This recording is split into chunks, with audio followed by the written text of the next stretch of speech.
Hello and welcome to episode 114 of PubShorts titled Library Pictures.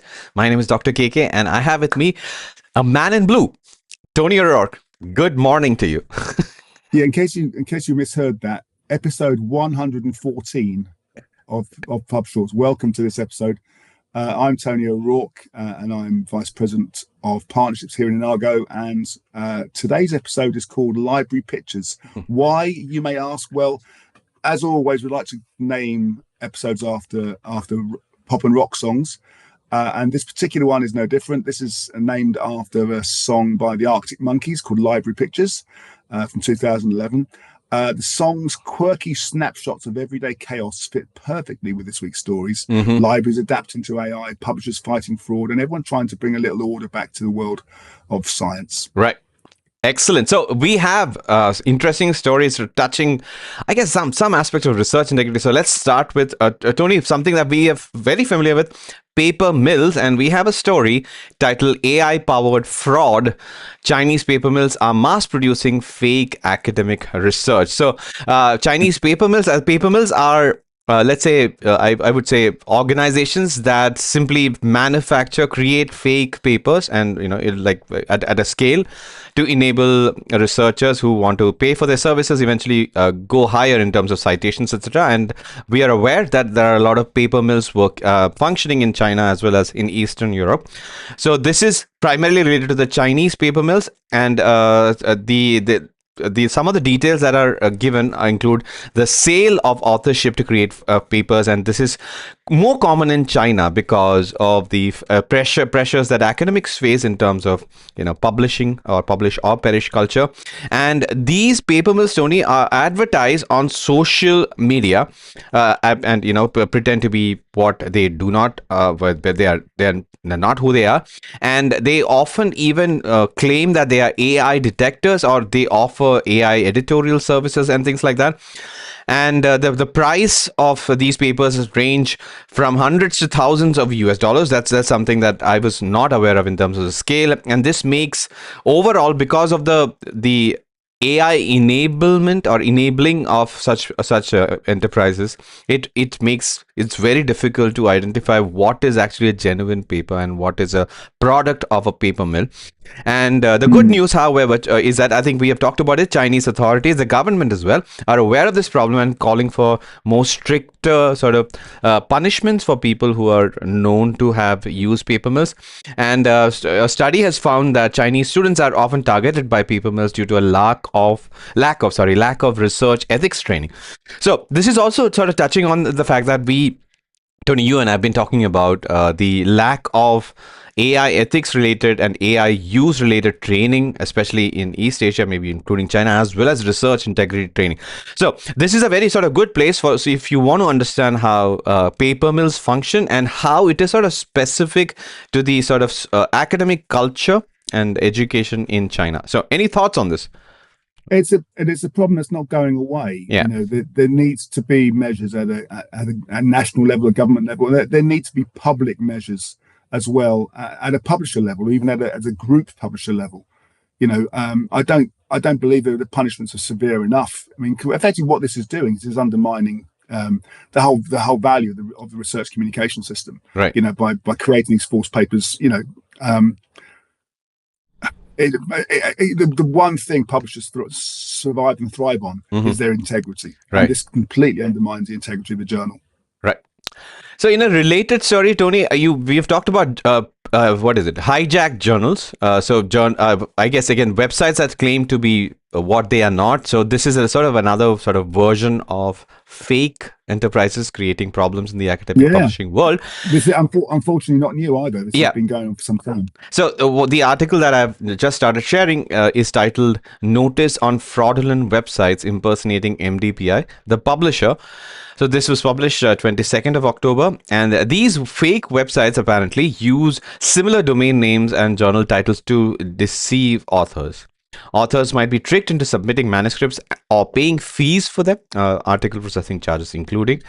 And to avoid these scams, MDPI recommends that they always go through the official websites, that is the https://www.mdpi.com, and also in terms of checking the domain name, so it's a mdpi.com, because there are clones like imdpi.com.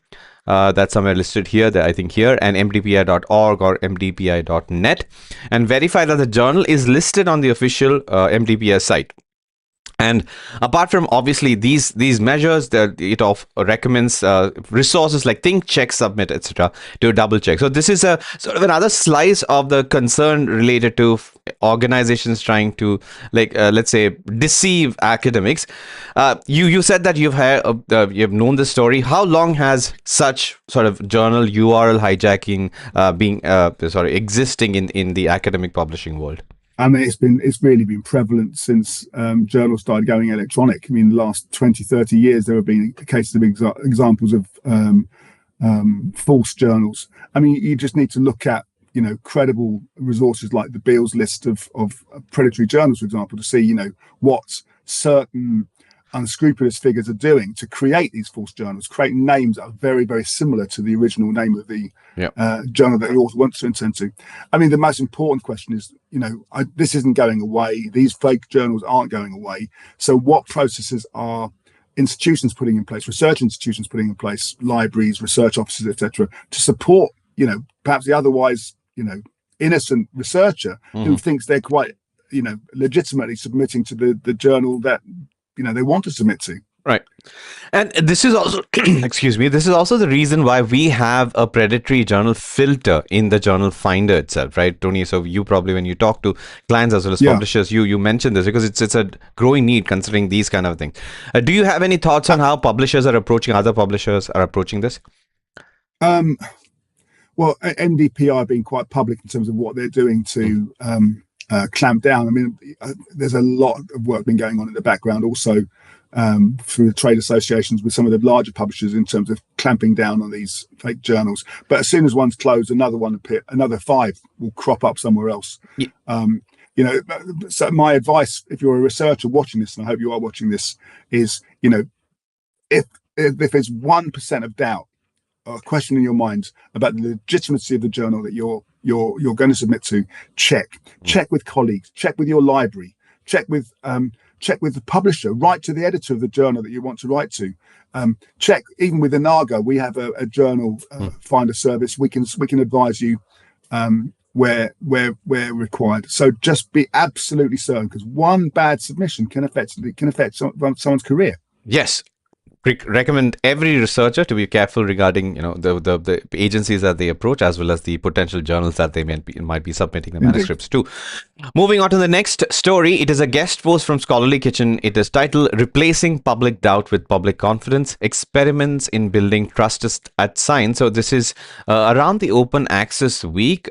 Basically, this main research question or the thesis of this article is, it asks the public, asks why the public trust in science is not higher, even though research is even more open than ever. So the author believes that free access, Tony, is not enough. Open processes are important to building trust, and that means sharing of the data, engaging with the questions that might be posed when you publish the data, as well as publishers standing by their published work. So we're talking about the version of record here, in the sense that we talked about it.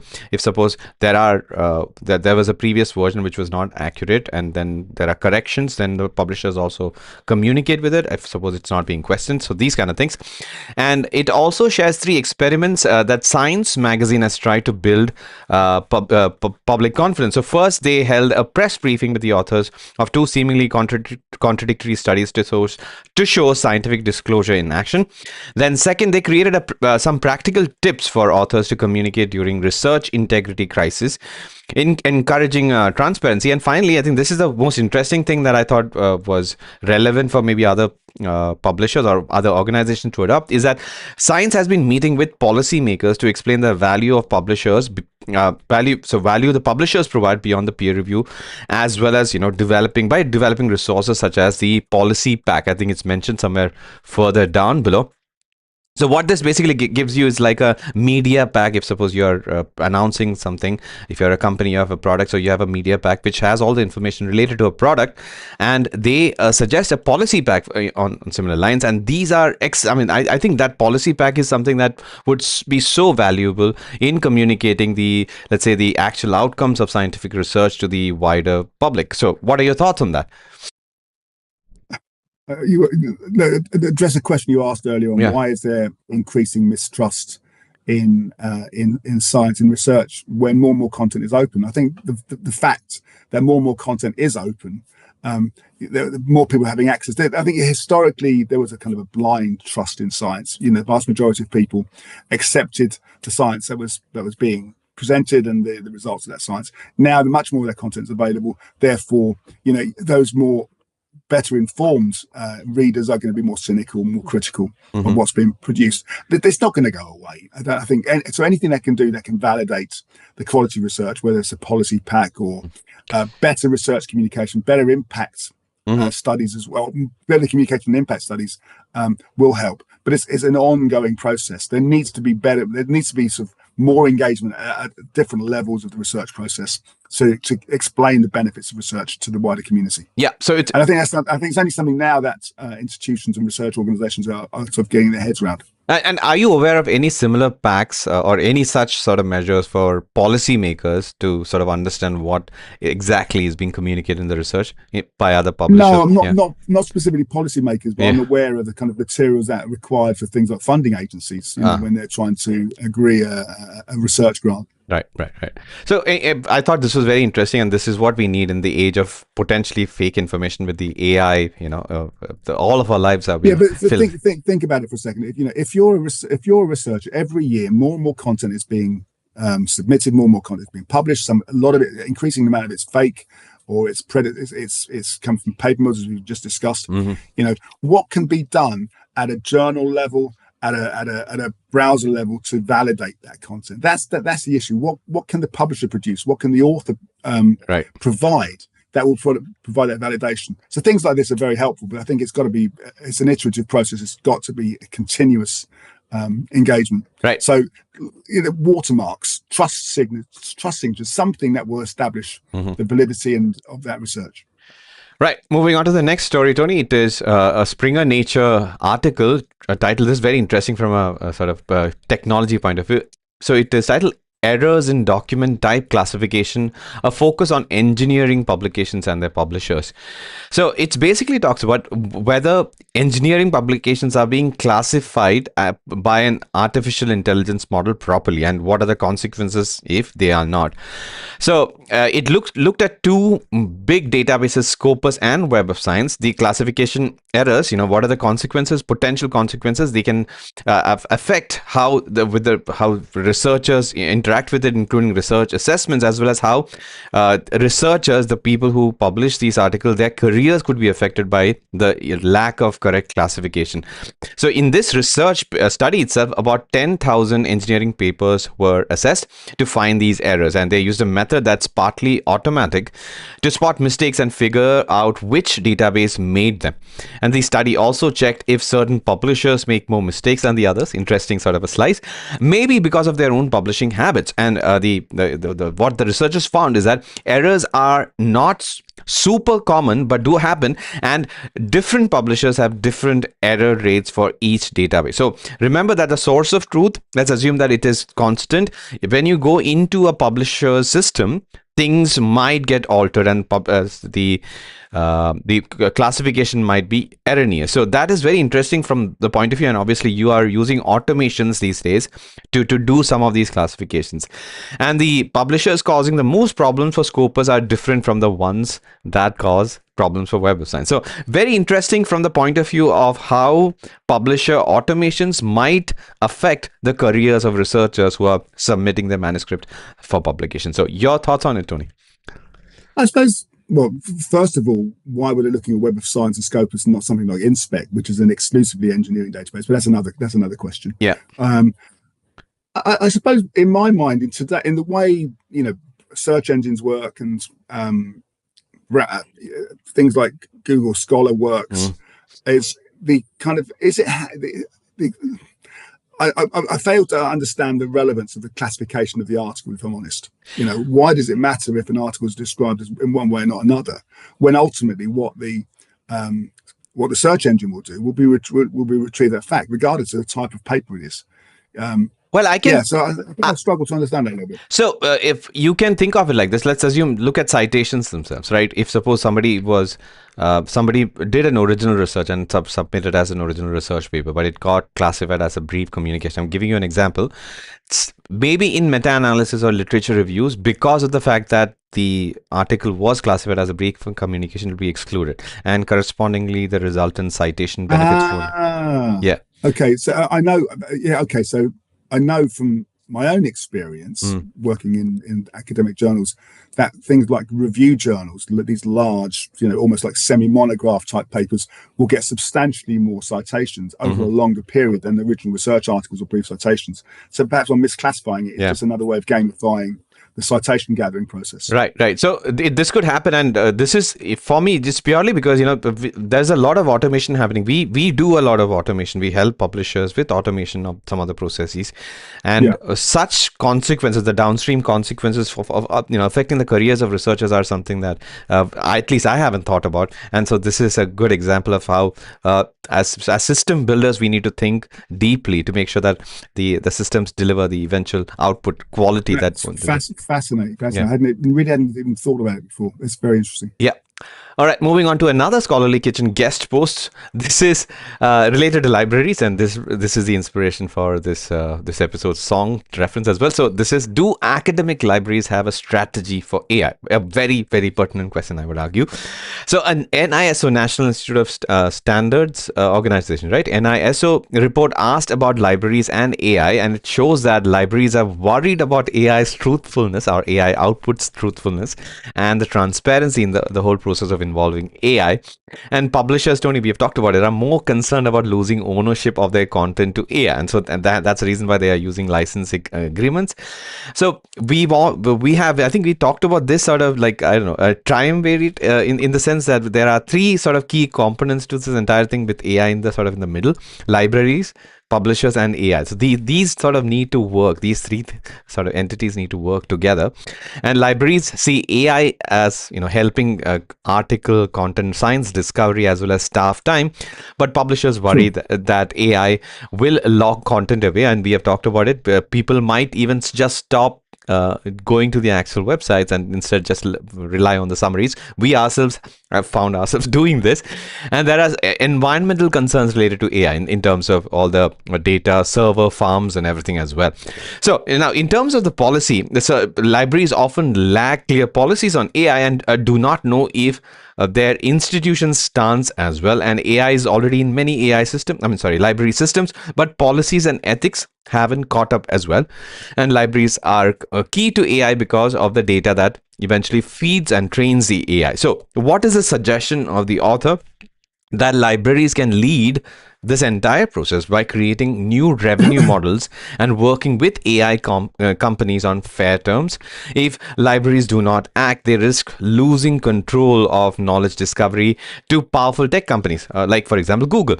And key risks include the loss of trust, harm to student learning, increased inequity, and financial strain, in the event of AI implementation. And finally, the author calls library readers to develop strategies for AI. These strategies could cover policy, AI literacy, ethics, and vendor negotiations and collaborations.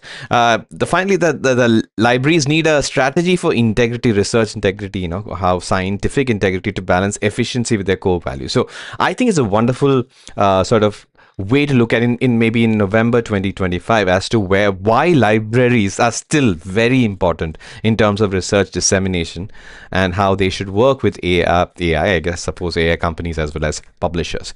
I believe you have some thoughts on this. More than one. This is we've spoken about this before. The importance, the role, the way libraries are having to almost re-engineer themselves in terms of being relevant as organizations. No longer, the less relevance the library has in that kind of research dissemination process, I think the greater the threat to our sort of ecosystem, to the publishing ecosystem. Publishers rely hugely on libraries as the centres, as those points within academic research institutions to generate the sort of funding that's available to pay for their journals and to pay for their content, to pay for access to their content. And the less of a role the library plays, the less funding that's going to be pushed into those libraries, and therefore the greater the risk. Right. So I absolutely applaud every effort that's made for a library to get increasingly involved at different touch points within the research communication process. Right. It's not just about going into a library, picking something from a catalogue, taking out something from a shelf. Now, it's about making sure that the institution that they represent is playing the game fairly, that every researcher is informed about what's required, that they have a place that the researcher can go to ask any questions relating to the research communication process. I think one of the things we talked about earlier on about invalid journals, I think a library should be one of the first places a researcher might go to find out whether the journal they want to submit to is valid or not, because they will know, they should know, they will have access to the right kind of resources. So no, I do fear about the future of libraries, but I think as long as they can get their heads around the changing research communication world and the changing processes, then I hope libraries will be here for many years to come.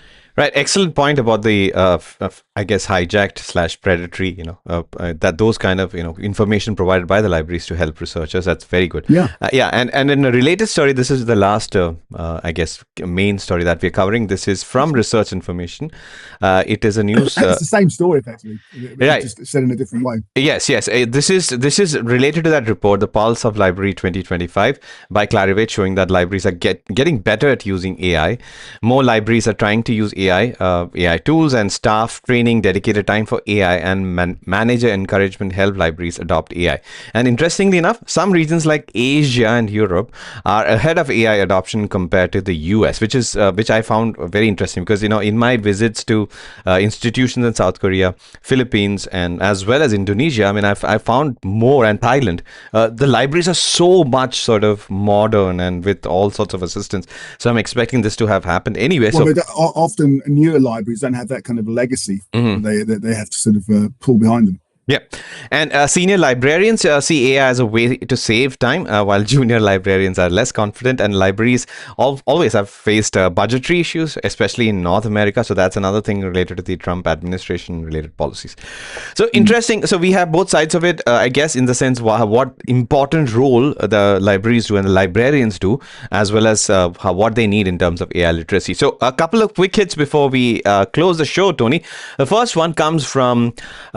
Wait, is this the same thing? No, I think okay, it is the same thing. Yeah, it is the same thing, but this is the Science article related to the policy pack. I think I should have covered this with the previous article, but then that leaves us with one last thing.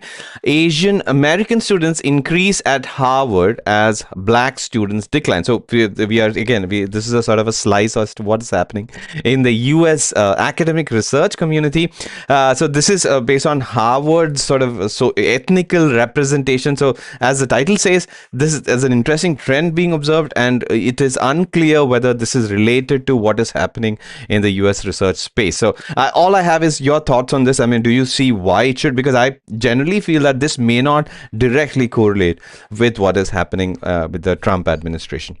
What are your thoughts? I think it's a longer term issue. So it's a systemic issue in the US in terms of trying to encourage and develop students from different ethnic backgrounds to apply to the top colleges. I think some of the great work that happened in the 80s and 90s is sadly falling away.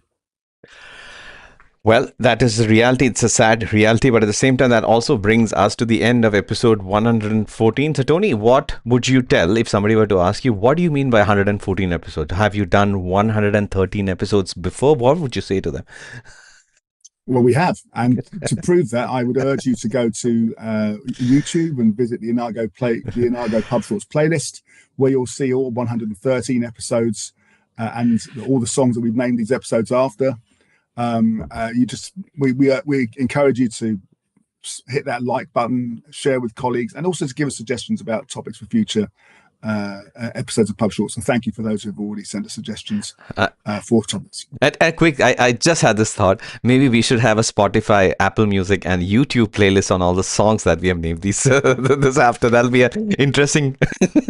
Yes. I would certainly listen to it. It will be the most diverse and eclectic selection of songs you'll have ever heard. So yeah, I'd listen to it. Yeah. On that thought, this is Dr. KK signing off on behalf of Tony as well as the team that helps us bring such content to you. We will see you in the next one. That is episode 115. Bye, Tony. See you in the next one.